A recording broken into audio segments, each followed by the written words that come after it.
All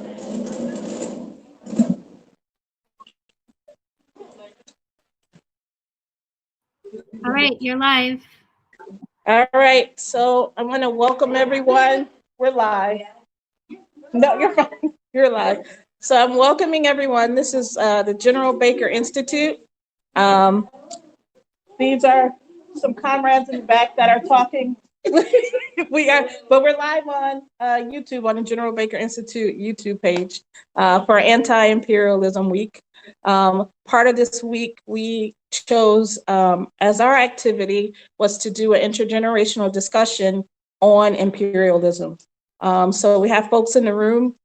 We are trying to social distance. We have masks too. And we're going to have folks coming in while this discussion is going. The General Baker Institute, we are set up on 4 pillars. Our 4 pillars are internationalism, arts and culture, political popular education, and projects of survival.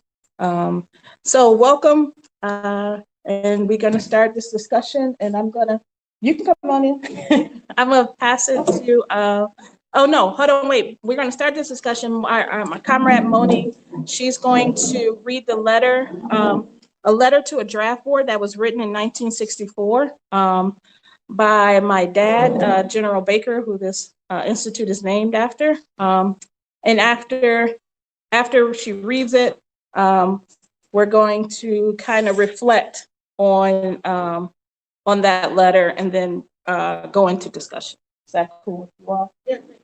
You guys want to say hello? Hi. Hi. All right. So I'm gonna mute us and pass it to Moni. All right. Hello, everybody. And I quote, "To whom it may concern, gentlemen, this is a letter in regards to a notice sent to me, General Gordon Baker, Jr., requesting my appearance before an examining station to determine my fitness for military service. How could you have the nerve knowing that I am a Black man living under the scope and influence of America's racist, decadent society? You did not ask me if I had any morals, principles, or basic human values by which to live. Yet, you asked me if I'm qualified. Qualified for what, may I ask? What does it being qualified mean? Qualified to serve in the US Army? To be further brainwashed into the insidious notion of defending freedom? You stand before me with the dry blood of Patrice Lumumba on your hands. The blood of defenseless Panamanian students shot down by US Marines. The blood of my Black brothers in Angola and South Africa who are being tortured by the Portuguese and South African whites, whom you resolutely support, respectively. Dead people of Japan, Korea, and now Vietnam.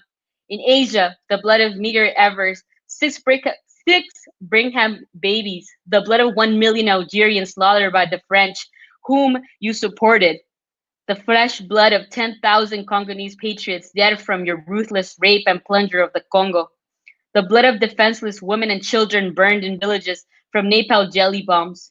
With all this blood of my non-white brothers dripping from your fangs, you have the damn audacity to ask me if I'm qualified. White man, listen to me, for I am talking to you.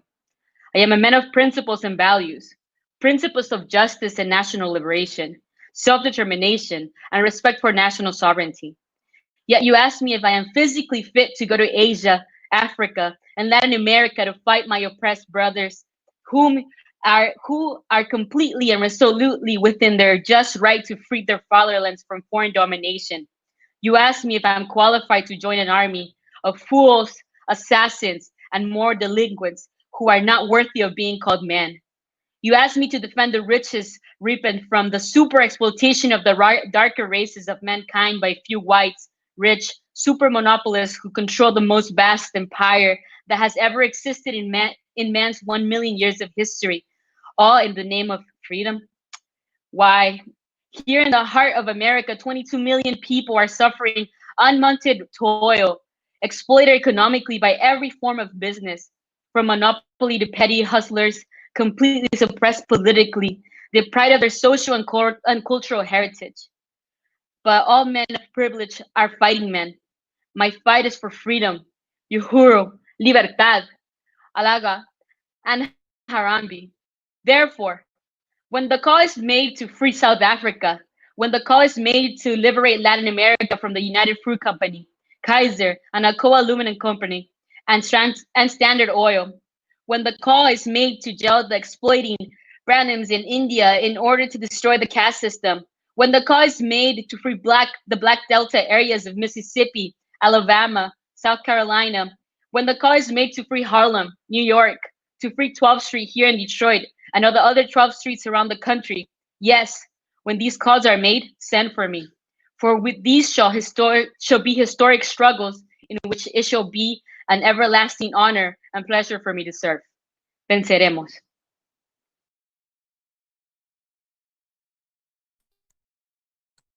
Thank you, Moni. So again, that was General Baker's letter to the draft board in 1964. He went and took the physical, wanted to pass the physical to prove that he was physically fit. And once he did that, he told them that they need to call the police because he wasn't joining this army. You all heard the letter, and I wanted to open it up for discussion first about the letter and what you think. That was in 64. That was a year before Muhammad Ali. And so he wanted to make sure that he wasn't hiding behind religion. It wasn't religion. He said he was willing to fight, but he's not willing to fight. He wants to fight against the U.S., not for the U.S. So yes. So we can open the floor up for reflection on that. Oh yeah, you can do introductions too. Let's do introductions. Want to start? Zoe, you want to start with introduction? What do you need? Your introduction. So this is introduction. Say who you are. Oh, Alonzo Chandler. You want to say who you with? I'm an old man. I used to be with the League Revolutionary Black Workers and General Baker. Hi, I'm Monica. I'm with Yemeni Liberation. I am Sahar. I'm with the Palestinian Youth Movement and Tribe. Hi, I'm Andrew. I'm here's a neighbor and co-conspirator. Hi, I'm Iman. I'm with the Yemeni Liberation Movement and the Palestinian Youth Movement. Hi, I'm Bara'a. I'm with the Yemeni Liberation Movement. Hey, I'm Lauren. I am here by myself. That's fine. Hi, I'm Brendan. I am here as an independent as well. I'm Gracie, former member of the League of Revolutionary Black Workers. Ken, member of McConnell.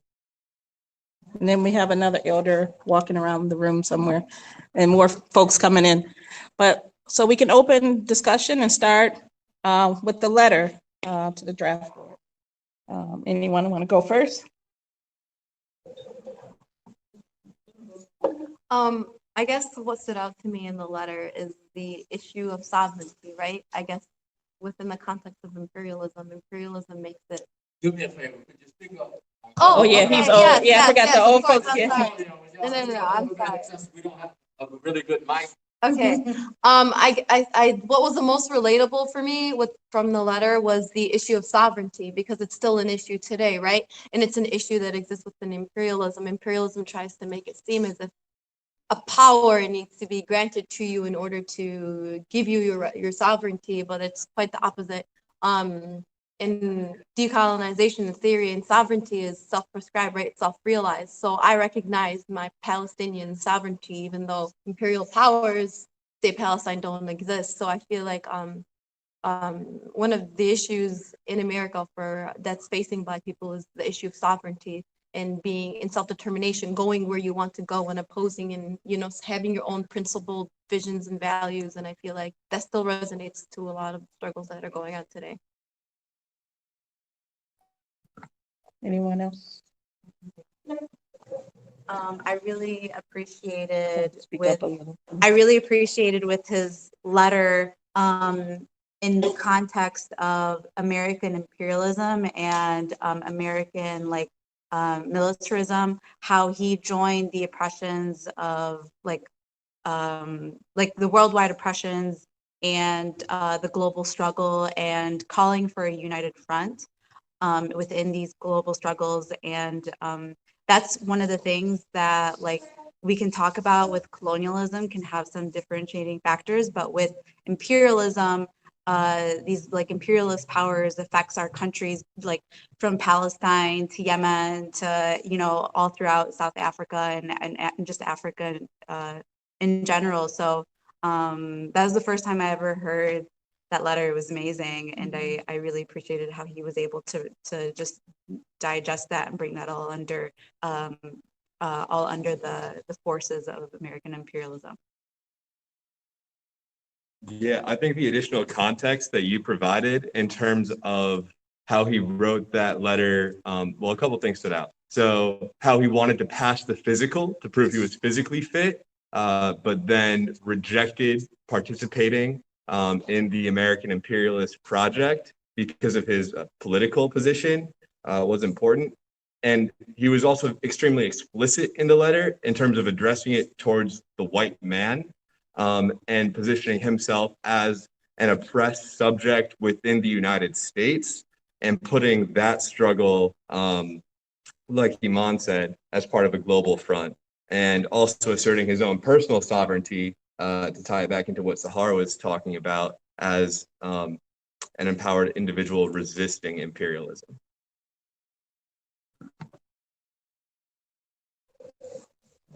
So I'm still kind of formulating this thought, but I think what struck me was, so I come from a military family, not only my parents, but every uncle I have, many of my cousins who are men, some of them who are women, have served in some branch of the military. And so I'm struck by like the kind of resolve it takes, as this is more like on an individual level, as a person living in a world where there are probably plenty of other people around your dad, you know, who were actively taking on the charges that they were drafted for. I'm just thinking about like the resolve it takes to do that, and then what it means to not do that. And sort of like, so what have I inherited kind of as a child of child and grandchild of people who have agreed to take on that role, and what it means for me growing. I also grew up overseas. I grew up on military bases. I grew up around this without really, until much later in life, understanding the implications of what it meant for me to like grow up in Japan, for example. Like it's when I tell people that, they're like, "Oh, that's so cool," and I'm like, "Yeah." But then when I think about like what it means for me to have been 4, 5, 6, 7, 8, 9, 10, 11, growing up in a place where there were nukes sitting on ships outside of the base where I lived, I think it's sort of a personal reconciliation on my part, like questioning how that might be possible to reconcile those realities. But also I'm just interested in like what kind of resolve it takes for a person like your dad in that situation to take that stand, to live it out. And also I'm interested in the thought process that people like my dad went through where they did, whether they're patriotic or not, like whatever the motivation is, I'm trying to understand like what it takes to get someone like my dad to understand the implications of his service, what it means to uphold the idea of America abroad, and things like that. So yeah, I don't really have a concrete thought, but those are things. So they listened to the letter. Some folks just came in. They listened to the letter in 64, my dad's letter to the draft board. And so we're reflecting on that. So, you know, if anyone else has any thoughts on that. Well, you all were around. You were around in 64, right?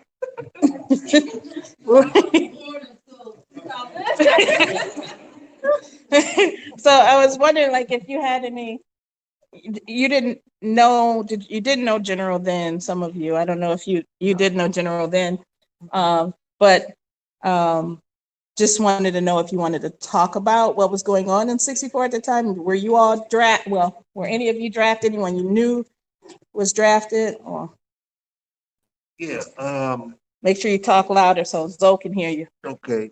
A lot of people that I knew a lot of people that got drafted during that time. The war was the Vietnamese. Can you hear me? I don't know if Zoe can hear you. Can you hear me? Okay, I'm trying to adjust my, the war was at a high point, in 64. I got out of high school in 65, as a matter of fact, and I guess most of the people my age were drafted, I was lucky. I got injured at work the day I got drafted, so I got classified as a 1Y, which means I didn't have to go then. And after review, I didn't have to go at all, So I got out of it that way. But it was a lot of people got killed, and a lot of minorities in particular, got killed doing that. And the civil rights movement was moving to a higher level. It had gotten kind of away from so much of the Martin Luther King and the nonviolent movements to the radical and revolutionary aspects and violent aspects, self-defense aspects. Malcolm was talking, Rap Brown was talking, Stokely Carmichael, and things were in the process of changing. At the time, General wrote that letter, and it was one of the most beautiful things I ever, I personally ever read, as to why he wasn't going and why we didn't need to be there,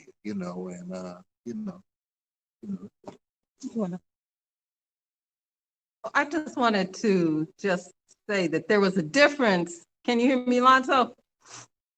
There was a difference between General, who did a lot of studying, to be an internationalist at that point in his life, because that's a lot different from most of us. We didn't have we weren't presented with that kind of knowledge at school.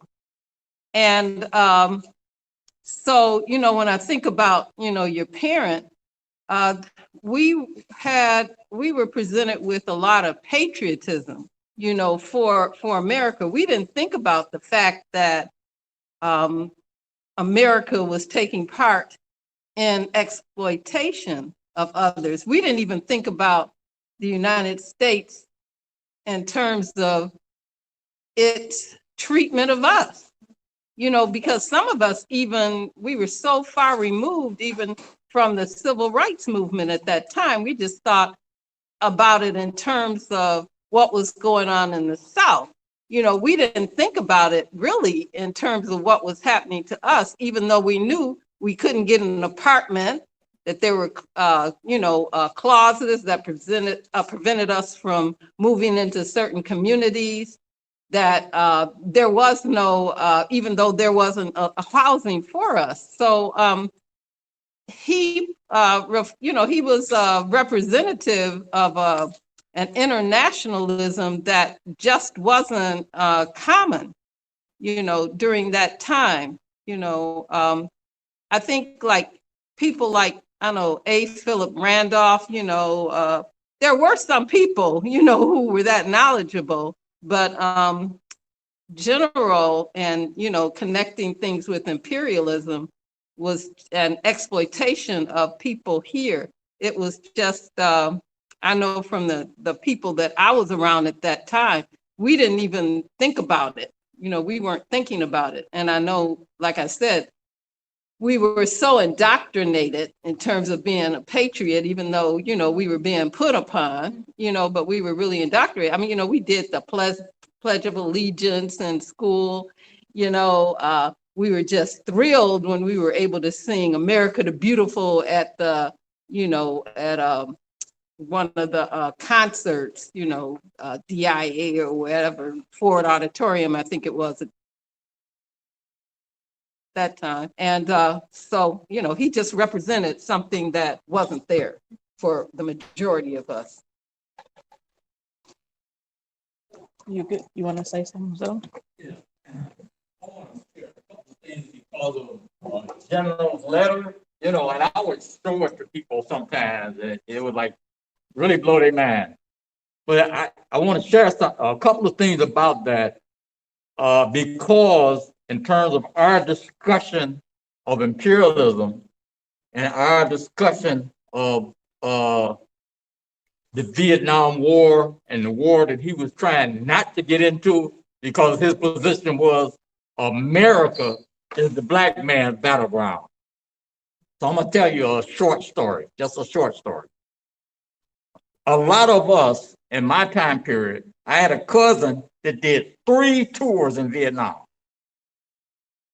He did them because he wanted to. All right. He signed up for that. A lot of us during the 50s and coming into the 60s, in terms of black people I'm talking about, they went into the service because that was the only way they could get educated for free. It was the only way they could gain a status in this country. It was one of the ways they could do that. Again, we're talking about the industrial era. It's so important that you are living in the robotic and electronic era. That is such a big difference. Always be aware of that. It is such a big difference. And I'm always going to get to the point where you all have to do something different and you have to devise strategies that are different, but there are certain principles that are the same. Now, to my short story. I was in ROTC in high school. I'm on my way to the service, as far as I'm concerned. They were so good to us that at my high school, at the foot of the high school, there was a restaurant that everybody hung out at. Right next to the restaurant was a recruiting station. My man was bad. He was good. He had pictures of all people in my neighborhood that I knew that were older that went to the army. Look at so-and-so. He out there in Hawaii. He living a good life. Look, there goes so-and-so. Got 3 girls around him, blah, blah, and all of this. I was on my way. I could break down that M1 rifle with my eyes closed. Had it not been for 2 things. I got married and had a child. If it had not been for that, I'd have been gone. They had a line in 1965 because they had a deadline. If you were married before this deadline, you could get a deferment not to go to Vietnam. It was all over the news. They had a big picture in the Free Press. They had the Free Press back then and the newspapers. And so people were lining up till 12 o'clock at night trying to get married before that 12 o'clock deadline. The other thing that changed me and got me to thinking, I had one of the guys that grew up in my neighborhood was taking the test to become a captain. On the test was the question, what is a Viet Cong? And he answered it, well, the Viet Cong is the Vietnamese, blah, blah, blah, blah, blah. Wrong answer. The Viet Cong were the people in Vietnam and South Vietnam. They were fighting with the North Vietnam regulars, but they were actually Vietnam people. Well, they didn't propagandize these things to us. So then when we were having that discussion, me and my buddy, because me and him we had been going to school since kindergarten. So when we were having that discussion, I was like, how come you didn't know that? He said, man, how was I supposed to know that? Blah, blah, blah. Ain't nobody told us that. We look at the news every day and they tell us blah, blah, blah, this and the South Vietnamese, we fighting for them. And man, the fight, they trying to get you the hell out of there. They trying to get us the hell out of there. That's the short story. Here's what I want you to take away from you. And this has to do with you all demonstrating all over the country, all over the world. Here's what they do. They've been doing what they've been doing for so long. They're very good at it. Trust me on this. They're very, I'm going to tell you what my grandmother used to tell me. When we're sleeping, they're thinking. And when they're sleeping, they're paying somebody to do the thinking for them. And they better get it right. Now, what I mean by that is this. The lesson that people don't talk about all of that demonstrating we did during the Vietnam War was that the politicians never listened to us. That's the real lesson of the demonstration and the uprisings about the Vietnam War. We had people, hundreds of thousands of people across the country demonstrating. But the politicians did not do anything. That's the problem. They are so unresponsive because they are so bought off. They are so tied to the physical money. They are so tied to the concept of imperialism, the concept of money, and the concept of power. They're so tied to that, it doesn't make a difference whether they're Democratic or Republican.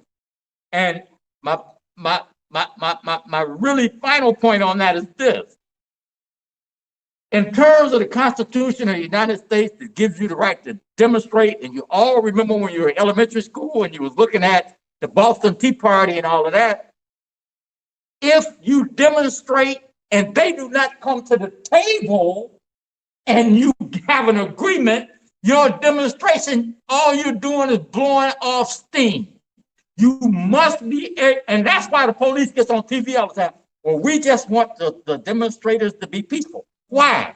Because the aim of the demonstration should be, we're finna come to the table, we're having a meeting at 5 o'clock tomorrow. These are the things we're discussing. These are our demands. This is what we want you to do. If it's not done like that, and it was not done like that back in the era when we were demonstrating for Vietnam, we never got to sit down with the politicians and say, hey, look here, man, this is what we want to do. And we want you to implement that. That never happened. And that's the real lesson of Vietnam.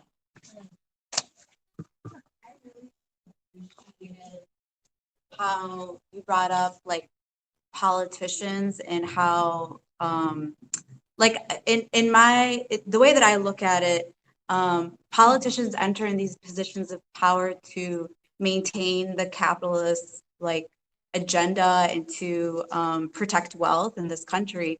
And when you look at like capitalists that venture into other countries that are colonized, these are areas where they'll set military bases and put down troops, because this is where capitalists and other politicians have generated wealth in these countries and needed to be protected. And so one of the things that I like first noticed with your father's letter is this ability, or is the qualifications to serve, this physical ability to serve. And really the idea is that the way that imperialism and colonialism affects our people abroad and our people here is creating this bestiality of a man. Like one of the things that Frantz Fanon, he's a psychoanalyzed people on the effects of imperialism, is how does imperialism and colonialism affect these citizens abroad, but also the people who enforce American militarism as ways to emulate the oppressor. So like Monica, Monica and Barao were discussing like just briefly over text about like violent sex crimes in Yemen and how that has like surged over 60% since the war in Yemen.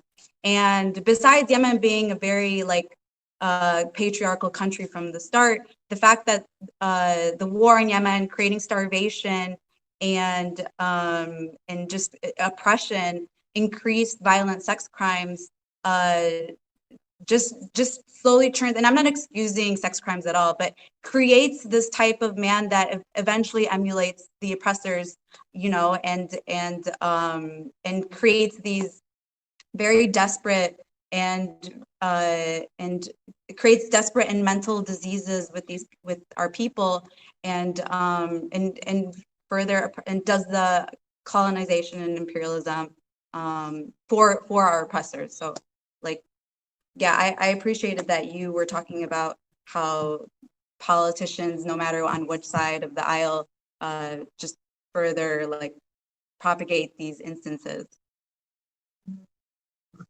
So we don't have to talk about the letter now. We can just open it up to a discussion on imperialism. Or what? On imperialism in general. If folks have thoughts or questions, you don't have to be well studied on it. But what comes to your mind when you think about imperialism? what's going on now, maybe that you want to talk about? I think imperialism, I think when we talk about revolution, I think it's like really important to kind of take after Kwame Tore's teachings, and it's a scientific approach, right?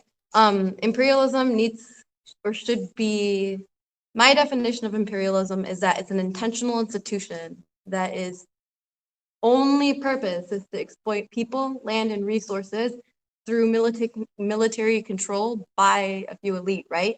So imperialism is intentional, racism is intentional, oppression is intentional. So when you talk about, you know, you being with your family on these military bases and how it even came to your parent, you know, your dad's like, you know, family, like, okay, your entire family is in the military.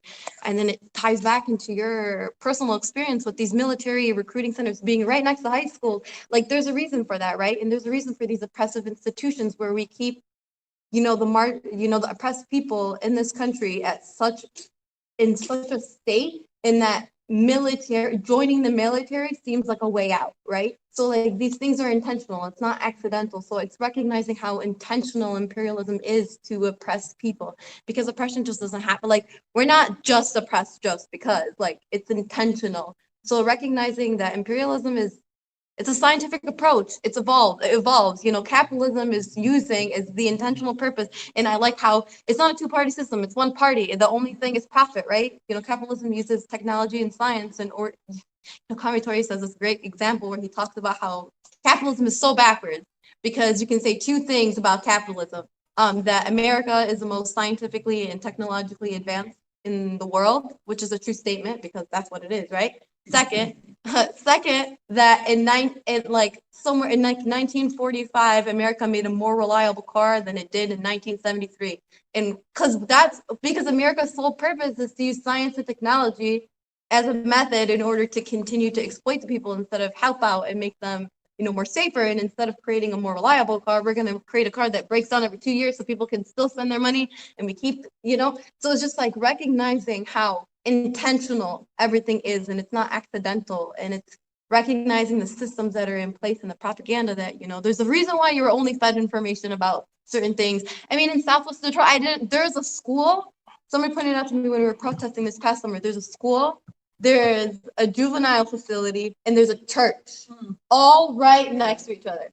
Like, if that doesn't show you the way, it's just like, that's literally the circle of life of an oppressed person living in Detroit. Like, that's exactly where they expect you to stay. So like, it's recognizing how intentional and scientifically predictable these institutions are, so that we're able to like undo them. So. And I think that intentionality means that revolution then has to be intentional, you know, and I think a lot about that, about how they're so organized in all these ways, right? Like these things are set up so distinctly. There's so much power and structure behind it. And I think sometimes like reactionary methods feed so much into that, you know? So I don't know. I kind of wanted to have a conversation about like how revolution should be more intentional also. Say your name and what org you're with, orgs or. My name is Jerry Goldberg. I'm currently working with the Party for Socialism and Liberation. What I wanted to share is a little of experience from that period. It's a little different experience than the other speakers have talked about. I was a student activist in the late 60s, was a leader of SDS in Ann Arbor. And the real history of that period is really diluted. I mean, when they talk about SDS now, the image is Tom Hayden and participatory democracy and all that kind of crap. But SDS, when I was in it, was a revolutionary organization. It was Marxist-Leninist, every chapter around the country. We had thousands of people, and it was a revolutionary movement. And it was a movement that not only solidarized with the oppressed nations fighting for liberation, but learned from them.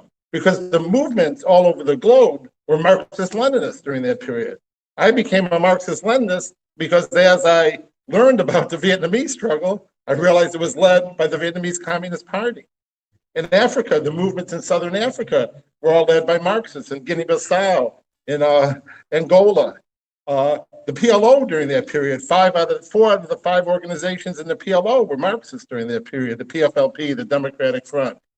And China was in its heyday. The philosophy of the Chinese Revolution, as expressed by Lin Piao, was long live the victory of people's war. And of course, China and Cuba was a revolutionary haven. I went to Cuba and spent 2.5 months in Cuba, and Cuba was a completely revolutionary country. Che Guevara's slogan was 2, 3, many Vietnams.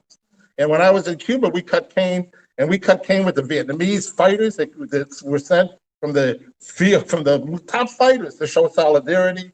We cut cane with the North Vietnamese. We all cut cane together in a world struggle. Cuba had what was called tricontinental. And I raise that to say that people think revolutionary ideology can't be learned in this country. But in fact, the revolutionary ideology that I came out of was Marxism-Leninism, and that was the ideology of the most serious elements of the anti-war movement. And I say that, and I give a lot of credit to youth today because there's been changes in the world. And with the collapse of the Soviet Union and different changes in the socialist bloc, you don't see Marxism being the same force as it was back then. But it will reemerge because there is no ideology that can challenge imperialism, but an ideology that's fundamentally for overthrowing capitalism, which is what imperialism is all about. And that moves in the direction of socialism, and it moves in the direction of Marxism. And that study will reemerge. It has to, and it will. And I say that one thing that I learned is what sustained me in all these years is both that I'm for revolution and the solidarity. There's so much to fight for every day, as people have always talked about, whether especially in Detroit, whether it's foreclosures and water shut off, and of course solidarity with the Palestinians and every other movement. But really what sustained me is a vision that capitalism isn't eternal, that capitalism has its day too.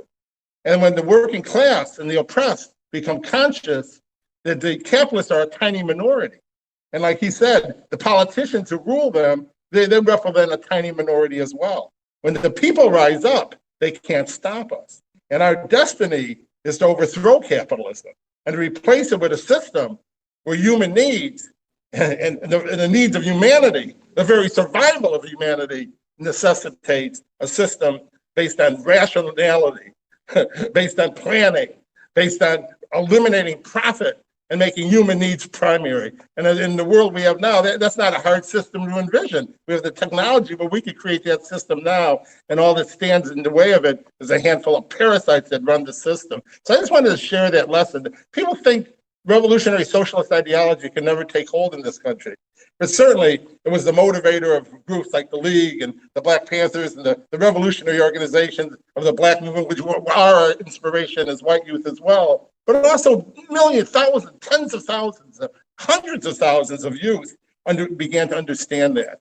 And we're going to make it happen again. And I think as this movement is redeveloped and has come forth, what prompted the youth then to become radical was the war, that you could get drafted because they eliminated the student deferment and you had to take seriously the question of war. Just like I think what prompts the youth of today is that there's no future for any youth in this country.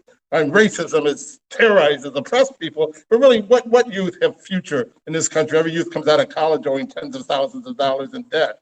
But I think the objective conditions are to move the struggle forward in a revolutionary direction. But I think the key to it, the key in many ways, is for this movement to study ideology and study the lessons of revolutionary movements of history and to study really the core ideology of revolutionary socialism, which is the only way forward, which I have every confidence is the future. Any more response to either Jerry or to Monica's question? You want to repeat yours or? Or anything else? Just to back up what Jerry was saying, that's something I definitely see happening with Gen Z 100%.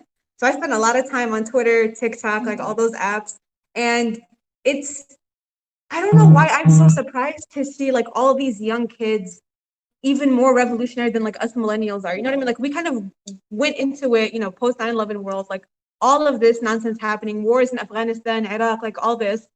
And it's like, we already know we don't have a future. And we thought we were like galvanized and crazy and ready to burn everything down. And now I'm like watching daily, like 17, 16-year-old kids, like learning and studying text in a way that we never really did until much later, and they're doing it so much sooner.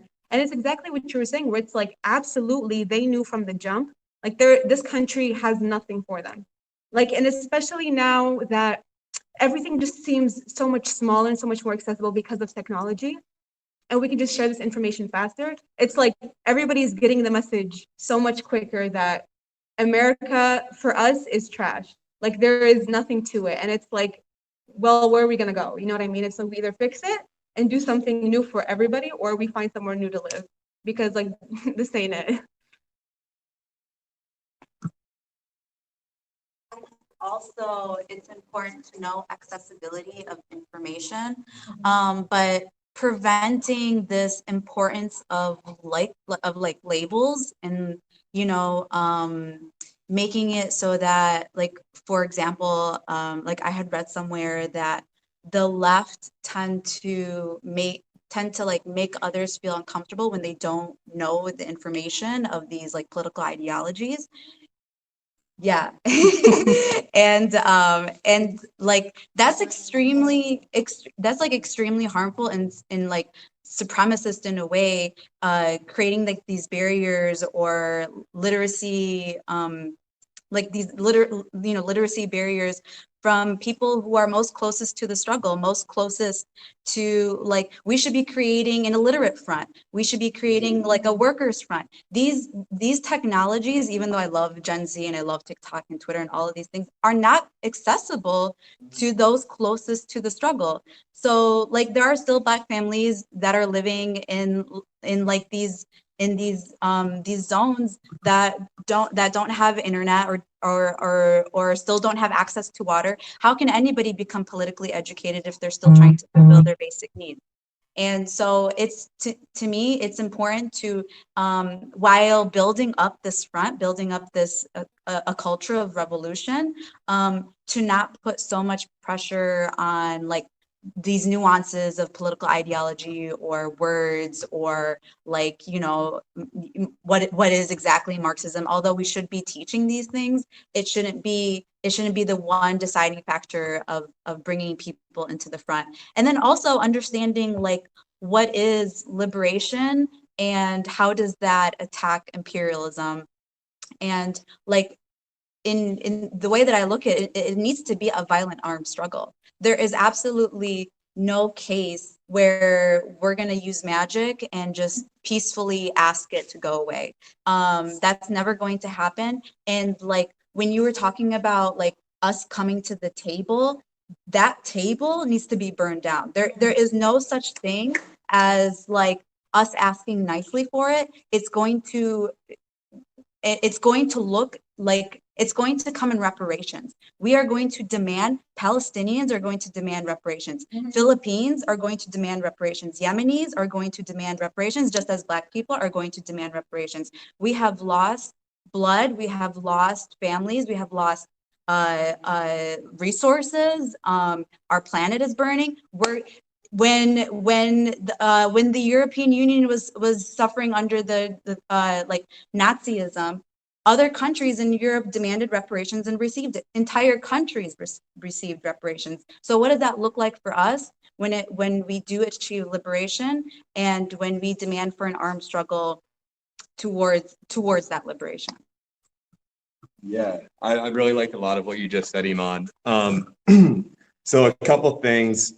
The first point that I really agree with is not to get too hung up on the language. I personally, have studied this stuff, and I still feel uncomfortable sometimes in these circles because I don't know who everyone who's quoted is or specific names. And it's also, it does make our message harder to receive sometimes. I was talking with a friend who is advocating for conscious capitalism. That's what he kept calling it. He said, conscious capitalism, where if we just made the priority how it affected humanity as opposed to just profit. And his word was conscious capitalism. I said, that already exists as a framework. It's socialism. Well, it's not exactly socialism, but his intention was to prioritize the needs of people over profit. And I think it's also important, like, excludes extreme capitalism, monopoly capitalism, but commerce is always going to be needed, and we're always going to need people to be innovators in providing services for the community. So I think by sort of meeting people where they're at with the language, it allows us to make our point more accessible. And then the other point in terms of tactics, I listened to a podcast earlier today featuring Laura Whitehorn, who is an activist who served 14 years in prison. And something that Zoe also talked about was, there were much more was it Zoe or was it Jerry? But in terms of the tactics that were going on in the whitewashing of history, what Laura Whitehorn was talking about in this podcast was how there were all these bombings of federal buildings, not trying to hurt people, but just to show that there were more militant factions out there and people willing to take more drastic steps in order to change society. And that's something that, gets totally erased. So I think it is important to continue to keep that in our mind in terms of, how we can continue to adapt our tactics, like Monica said, so that way we're being more proactive instead of reactive in terms of destabilizing everything's going. I also think.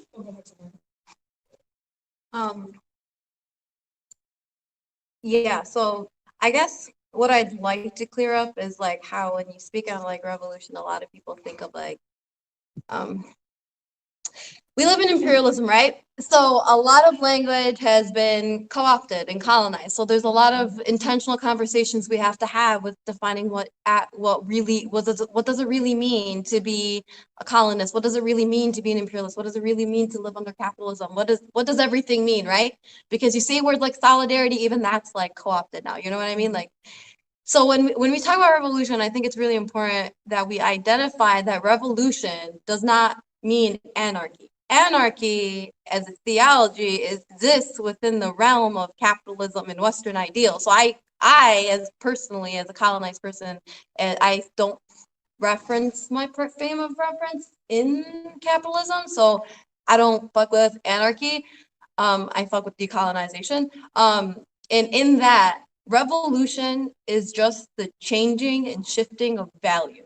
What do we value as a collective? Because imperialism does this thing where it individualizes people, right? We all have to worry about ourselves. We all have to get our money. We all have to make it big. We all have to take care of like it's an I culture, right? We've like de-integrated from our communities. Everyone is for themselves. And what socialism is realizing that our survival depends on one another. And revolution is just a shifting of priorities, where imperialism priorities exploitation and profit, when revolution is just let's prioritize humanity for once. So I think it's really important to talk about that revolution does not mean chaos or destabilization. It's quite literally creating a system that works for the people outside of the state being a facilitator. And like Kwame says, it's scientific, right? Two systems can exist at the same time. So there is going to be that point of break whenever there's a power struggle like that. So I think it's really important when we're talking about language, and then also when we're talking about the people. So I have a problem with people saying that we're going in or we're trying, that people don't understand the language, right? And like that's another form of oppression. Like academia is another like oppressive institution. Like I went to law school, I know graduate school, I know, like I've been in those circles. I understand how frustrating it is. I could even say like Palestine in one of my law school classes without, getting like interruption, right? Whatever. Anyway, so in recognizing that, it also shows you how like, it's not academic. The struggle is not academic. We don't have to teach people anything, right? It's instinctual. Shit's not right. People that are oppressed know shit's not right. You don't have to tell them. You don't have to give them the wording for it. We don't have to let them see what we're trying to show them. They know it. All it is disorganization. It all comes down to disorganization. the people, imperialist powers, have more organization than we do. It's not that the people don't understand. It's not that people know they should have food, they should have water, they should have clothes, they should have good education. We shouldn't be oppressed. We shouldn't be working at, you know what I mean? Like, we should have health care. We should be able to like live our fucking lives. We don't need to tell them that. We just need to organize that power.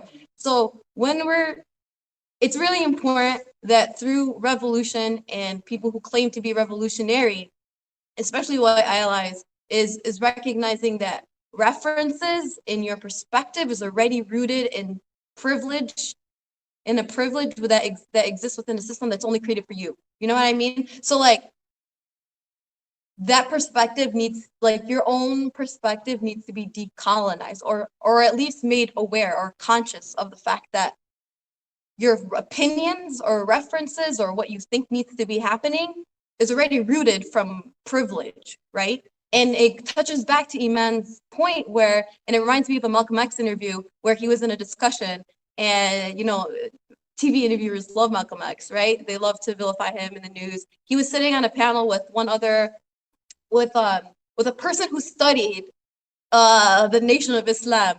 And, you know, Malcolm X is a member of the Nation of Islam and the economic principles, you know, how they had a problem with all that. So this white reporter is talking, Malcolm X and this guy sitting right here, some guy, Malcolm X, who's living through it, who's an example, who organizes it, and this man who studies it, right? The epitome of white, like, imperialism. So the questionnaire goes like, he asks the guy who studied it and was just like, yo, blah, blah, blah, I have a question about, you know, Nation of Islam and economics. Malcolm X is just like, why are you asking this guy who studied it when I'm a living proof example? You know, like, so there's also this concept where nobody has to be taught anything. You know what I mean? Like, experience is the teacher, but when we, like, these qualifications are conditions that are in place because of oppressive institutions to dequalify people. So I think it's really important to understand that those, like, these are frivolous institutions, right? You don't need to be taught to know that you're oppressed. You just know. You were. I appreciate that so much. Thank you for saying that. And I think a lot of that is, I was going to kind of say what Sahar said, but not really. But a lot of that is like deprogramming around, like for me personally, like around elitism a little bit, you know, like me thinking I know more than you, and then I'm forgetting in that same moment that you've lived this. So, and I think that happens in organizing circles. I think that happens just in general conversation where, yeah, we've created sort of like a sense of hierarchy, and really the folks that know best are the people that are living and experiencing it every single day. So I think there's just a bit of deprogramming I think that needs to happen, which is also decolonization. Yeah. Anyone over here wants to? Let's try to get this side of the room. Hold on, here I come. Let me get close to you. Okay. Milo. Carolyn, I just wanted to say that as people were talking, I was thinking about the quote that Jen said about making fighters thinkers and thinkers fighters, because and back to his statement, or, you know, the letter to the draft board, like in '64, I was still in high school. And as I was saying, like, you know, we were indoctrinated. We weren't educated. You know, we were indoctrinated to be good Americans, you know, and and also when you think about that woman, when McCain, she was in one of his town halls, and she was saying how she hated Obama, you know, because he was a Muslim, but she liked the Affordable Care Act, you know, and she had no, you know, she didn't associate the Affordable Care Act with Obamacare. She associated that with something that she liked, but not socialism. You know, it wasn't universal health care. Mm-hmm. So the thing is that people really like socialist ideas, but they don't understand that they are socialist ideas. And it goes back to the need for education. You know, it needs that, you know, we just can't, in 64, like General wasn't a Marxist, I don't believe, in 64. Not You yet. know, he wasn't a Marxist, you know, but he knew things weren't right, you know, and most of the people who were in the League of Revolutionary Black Workers weren't Marxists. They just knew things weren't right, you know. They were, you know, fighting different battles like, you know, the UAW means you ain't white, you know. So people, things have to you know, education is key. You know, the working class here is so, you know, like, is very bribed. People in America are so bribed, and we accept. We don't know that we're accepting imperialism and the exploitation of people. You know, we don't understand that, you know, not the UAW, but the AFL-CIO, you know, went into Latin America and the Caribbean to split the working class movement, you know, to get rid of the progressives, activists, you know, and how they were working along with the United States government. That's our, you know, I'm a former teacher, you know, who's part of the AFL, you know, CIO, you know, and the same thing, you know, what people are saying, some people are saying that the police, you know, who are part of the AFL-CIO should be kicked out, you know, because they're working against the people, you know, but we just don't understand, because of the lack of education, the connections between the exploitation of the Black and colored peoples in the United States, the exploitation there, and the exploitation of people around the world. I mean, when we have our own union, you know, working to actually hurt the workers of the world, you know, they're not there to really